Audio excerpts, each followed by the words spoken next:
তাহলে আমরা দেখছি ডাকসু নির্বাচনের পরে যে ডাকসুর মাদকের আড্ডা ছিল, যে ডাকসু বেশ্যাখানা ছিল, যে ডাকসু বেশ্যাখানা ছিল, যে ডাকসু বেশ্যাখানা ছিল, সেটা ইসলামী ছাত্র শিবির পরিবর্তন করতে সক্ষম হয়েছে।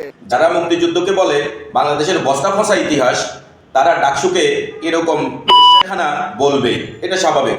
দেখবেন এরা যদি ক্ষমতায় আসে বাংলাদেশের অনেক কিছুকে এরা পরিবর্তন করে দিবে, এমনকি বাংলাদেশের টপ টু বটম অর্থাৎ সেই সংসদ থেকে শুরু করে একেবারে ইউনিয়ন পরিষদ পর্যন্ত সবগুলো মওদুদিবাদী আদর্শে আদর্শিত হয়ে যাবে।